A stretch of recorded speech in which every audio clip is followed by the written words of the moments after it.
घोडबंदर मार्गावरील कासरगोडोली भागात रविवारी दुपारी रस्त्यावरील खड्ड्यांमुळे वाहतूक कोंडीचा सामना वाहन चालक आणि प्रवाशांना सहन करावा लागला। कासरगोडोली ते डोंगरीपाडा पर्यंत वाहनांच्या रांगा लागल्या होत्या।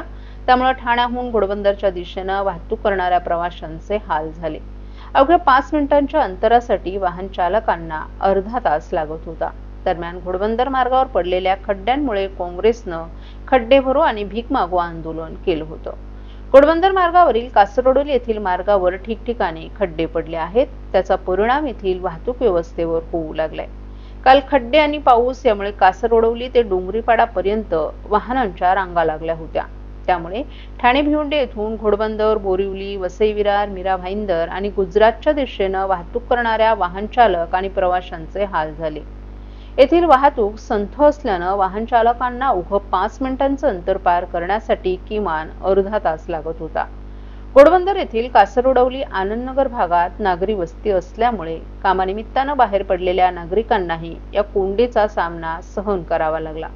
गेल्या काही दिवसांपासून घोडबंदर भागात मेट्रोची कामं आणि खड्डे यामुळे वाहतूक कोंडी होऊ लागली।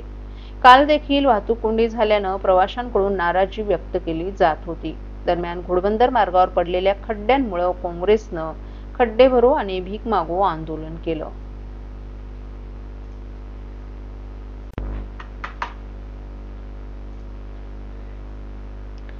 गेल्या काही दिवसांपासून शहरात वाहतूक कोंडीमुळे नागरिक हैराण झाले आहेत।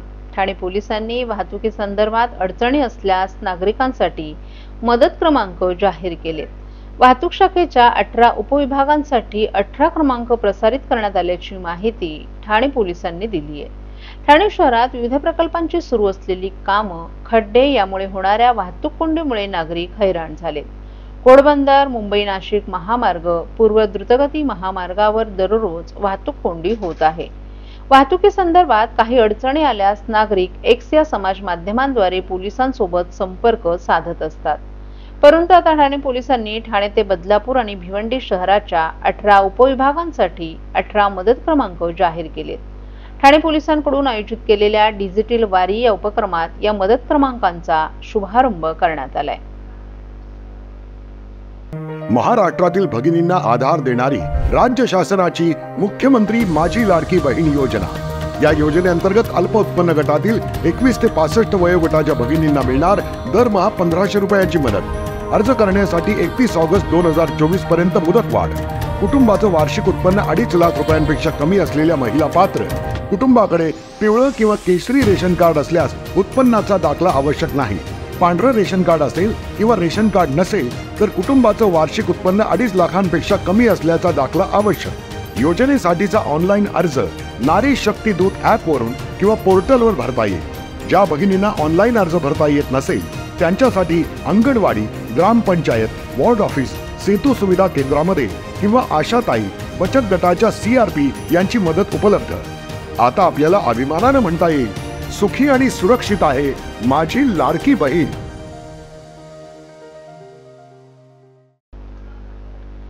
मुंबई येथील वरळी भागातील NCCI डोम येथे शिवसेना ठाकरे आणि मनसेचा हिंदी सक्ती आदेश रद्द निर्णयाच्या विजय मेळावा नुकताच पार पडला। या मेळाव्यात बोलताना उद्धव ठाकरे यांनी आगामी मुंबई महापालिका निवडणुकीत शिवसेना ठाकरे आणि मनसेच्या युतीचे संकेत देत मराठी माणसाच्या एकजुटीचा नारा दिलाय। त्याला शिंदेच्या युवा सेनेनं व्यंगचित्रातून प्रत्युत्तर दिले। उद्धव ठाकरे मुंबई महापालिकेची तिजोरी आणि महापौर खुर्ची असं हे व्यंगचित्र असून त्याचे बॅनर लावत शिंदेच्या युवा सेनेनं उद्धव ठाकरे यांना डिवचले। मराठी भाषेवरून गेल्या काही दिवसांपासून राज्यातील वातावरण तापलंय।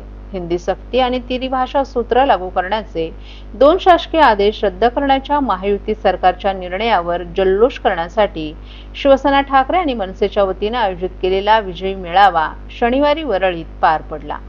या मेळाव्याच्या निमित्तानं सुमारे 2 दशकांनंतर ठाकरे बंधू एकाच मंचावर एकत्र आले होते।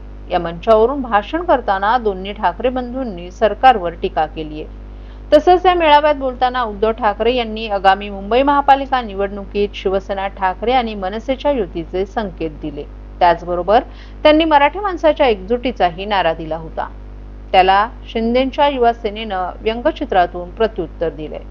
मुंबई महापालिकेची तिजोरी आणि महापौर खुर्ची यांचा व्यंगचित्रात समावेश आहे. त्याचबरोबर उद्धव ठाकरे यांचंही व्यंगचित्र असून त्यासोबत मराठी माणसाची एकजूट अशीच राहू द्या असा मजकूर त्यांनी लिहून टोला लगावण्यात आला आहे. या बॅनरच्या निमित्तानं ठाण्यात शिंदेच्या युवासेनेनं पुन्हा उद्धव ठाकरे यांना डिवचल्याचं दिसून येतंय. राज ठाकरे आणि उद्धव ठाकरे यांच्या विजयी मेळाव्यानंतर ठाण्यातील टेंभी नाका येथे शिंदे गटाच्या कार्यकर्त्यांनी उभाटा शिवसेना उद्धव ठाकरे यांच्या विरोधात बॅनर लावल्यानं काहीसं तणावाचं वातावरण दिसत होतं. हा बॅनर पोलीस बंदोबस्तात उतरवण्यात आलाय. हा बॅनर करण्यासाठी मोठ्या प्रमाणात पालिकेचा अतिक्रमण विभागाचा फौजफाटा तैनात करण्यात आला होता. अखेर पोलिसांनी पालिकेच्या मदतीनं हा बॅनर हटवलाय. केवळ आकसानं ही कारवाई करण्यात आली असल्याचा आरोप शिंदेच्या शिवसैनिकांनी केला आहे.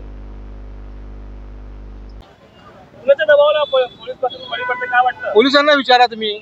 पोलीस आता एकाच बॅनरवरती तुम्ही कंप्लेंट करता आणि राऊसाहेब दररोज उठून सकाळी भोंगा वाजवत आहेत, काय काय बडबड करतायत, कोणाबद्दल काही बोलतायत, काही सांगतायत.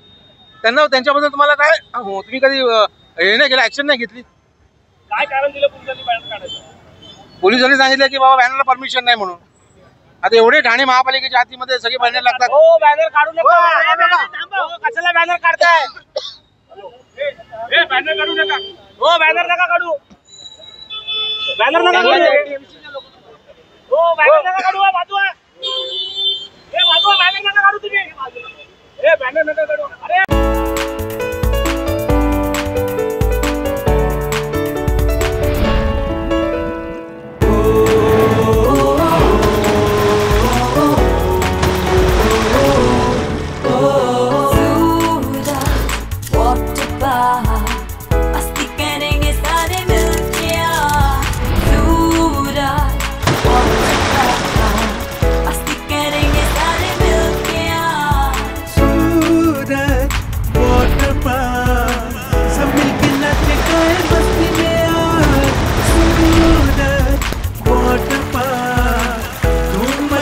सब मिलके आज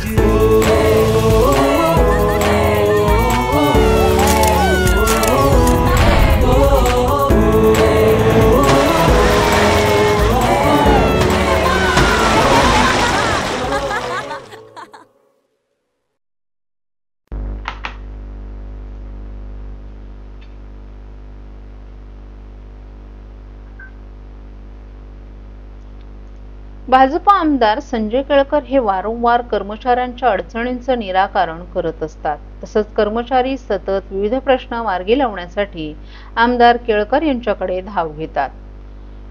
2 जानेवारी 2025 रोजी प्रशासनासोबत झालेल्या मोठ्या बैठकीत अजेंड्यावर असलेले विविध विषय मार्गी लागताना आता दिसून येत आहेत. यामध्ये जून महिन्याच्या पगारासोबत वाहतूक भत्त्याचा फरक 5,000 कर्मचाऱ्यांना प्रत्येकी सुमारे 60,000 रुपये इतका मिळालाय. त्यामुळे कर्मचाऱ्यांमध्ये आनंदाचं वातावरण निर्माण झालंय.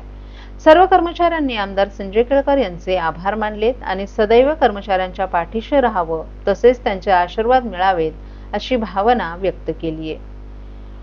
आमदार वारंवार कर्मचाऱ्यांचे विविध अडचणींबाबत सतत पाठपुरावा करत असतात. यामध्ये वाहतूक भत्त्याचा फरक, 7व्या वेतन आयोगाचे पहिला, दुसरा आणि तिसरा हप्त्याचा फरक, तसंच विशेषतः 2016 नंतरच्या कर्मचाऱ्यांचा 7व्या वेतन आयोगाच्या फरकाचे हप्ते, 5 वर्ष रखडलेली ड वर्ग पदोन्नती तात्काळ करणं, PF DCPSच्या पावत्या देणं, प्रसारी पदाची पदोन्नती तसंच वेतन त्रुटी, कंत्राटी कर्मचाऱ्यांना सेवेत कायम करणं या आणि अशा अनेक कर्मचाऱ्यांच्या अडचणींचं निराकरण आमदार संजय केळकर यांच्या माध्यमातून होत असल्यानं कर्मचाऱ्यांमध्ये आनंदाचं वातावरण निर्माण झालंय.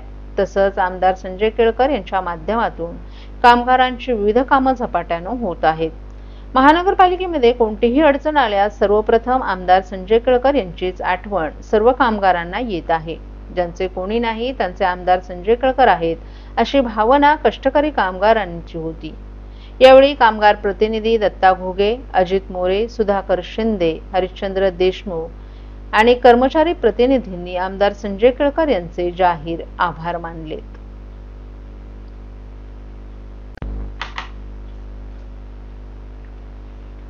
आगामी 9 जुलै रोजी आमदार संजय केळकर यांचा वाढदिवस कार्यकर्ते, पदाधिकारी विविध लोकोपयोगी उपक्रमांच्या माध्यमातून सेवा दिवस म्हणून मोठ्या उत्साहात साजरा करीत असतात. मात्र वाढदिवसाच्या शुभेच्छा देणारे होर्डिंग्स, फलक, बॅनर न लावता त्या पैशांमधून गरीब, गरजू विद्यार्थ्यांना मदत करण्याचं विनम्र आवाहन आमदार संजय केळकर यांनी केलं आहे. आमदार संजय केळकर यांचा वाढदिवस शुभेच्छांचे होर्डिंग्स आणि बॅनर न लावता ठाणे शहरात लोकहिताचे अनेक उपक्रम राबवून सेवा दिवस म्हणून साजरा होत असतो.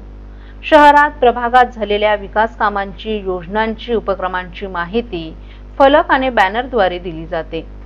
केळकर यांच्या आवाहनाला प्रतिसाद देत कार्यकर्ते आणि पदाधिकारी शुभेच्छांचे होर्डिंग्स न लावता सामाजिक उपक्रम राबवत गेली अनेक वर्ष हे पथ्य पाळत आहेत. यंदाही 9 जुलै रोजी आमदार संजय केळकर यांचा वाढदिवस सेवा दिवस म्हणून सामाजिक उपक्रमांनी साजरा होणार असून त्याचं नियोजन करण्यात आले. काही कार्यकर्ते, पदाधिकारी शहरात होर्डिंग्स, फलक लावून शुभेच्छा देत असतात. वाढदिवसाच्या शुभेच्छा देणारे होर्डिंग्स आणि बॅनर न लावता त्या पैशांमधून शहरातील गरीब, गरजू विद्यार्थ्यांना मदत करावी, लोकहिताचे उपक्रम राबवावेत असं विनम्र आवाहन आमदार संजय केळकर यांनी केलं आहे.